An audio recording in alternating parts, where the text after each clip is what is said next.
Now, for more context and perspective, I want to welcome Pat Evans, who's the president of the Utah chapter of Concerns of Police Survivors, Utah Cops. That's a nonprofit that supports the families of law enforcement officers killed in the line of duty. I should say, Mr. Evans, you're also a lieutenant, the Draper Police Department. My condolences to you on your loss in the law enforcement community.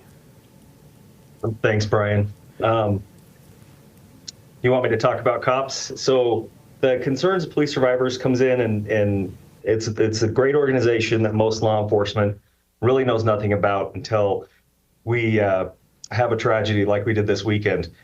After that, as you called it, or Nanette referred to, that pomp and circumstances is over, this cops organization is there to provide lifelong support for those survivors of that line of duty death. The organization provides counseling sessions, it provides retreats for all sorts of survivors, and from anywhere from the spouse to kids to adult kids, siblings, parents. It's an amazing organization, and we just do everything we can to make sure that as they start their new journey, they can move on and get the help and support and love they need. Well, I wonder if you can reflect on this idea for me. You know, you have a member of a family who is in the law enforcement profession, but it's not just them in that line of work. It really is the whole family that's in on it too, isn't it? It really is. When these things happen, like this weekend, even we lost Sergeant Johnson 2013, and it affects the whole family, and it affects the coworkers' families, and it really just a list of people that it affects, and it's important that there's support groups like COPS. It's a nonprofit organization. They do great things, and they need that support moving forward.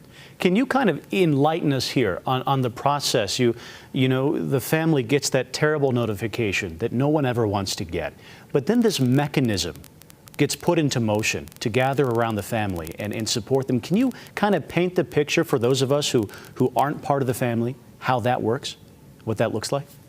Yeah, when this type of tragedy occurs, it really is organized chaos. People come out of the woodwork. Everybody wants to support and help, and so you really have to get in and control that, because it's awesome. Utah is a great state for that, especially. We have a great community.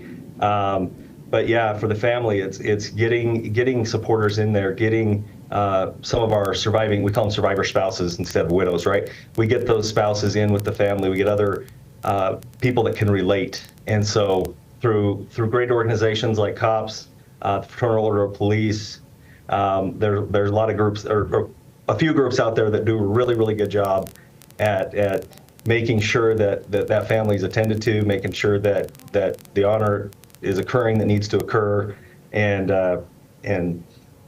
I hope I answered that well. You did, and I wonder, as a member of law enforcement yourself, when you see so many people gathering on the overpasses as the procession moved up and down I-15, when you see the flags and even little children coming out to give thanks and to honor him, I wonder how that makes you feel on a personal note.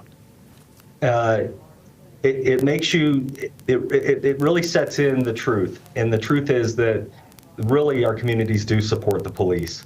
And when that tragedy strikes, we unfortunately takes that sometimes to see the outpouring. But yeah, it's heartfelt. It's hard to keep dry eyes. It means a lot. I know it means a lot because I've sat in the limo with the family in a procession, and the family sees and feels that support, and so I'm really thankful that our community does that for our fallen families. We talk about that ongoing support. That's where Utah Cops comes in. If people are listening to this right now and they want to help, what's the best way for them to get involved with you and to help you out in your mission? So for us, we do 2 big fundraisers per year. We have a Black and Blue Gala each year in Salt Lake City. We'll be releasing that information soon. And we also host a 5K in Draper. We call it Run for Fallen Officers, and Fallen Officers Memorial Run. I got that backwards. But we get that out there to raise awareness. We honor officers at each of those events, and it provides the ability for people to get in and help out. And again, we're nonprofit. Nobody on our board or none of our volunteers are paid, and all the money goes to the support to get these people these survivors the help they need. Okay, Pat Evans, president of Utah Cops. You've got a big job there to do, and I know people will want to help. We'll make sure they get pointed in the right direction if they want to do that. Thanks for your time today. We appreciate it.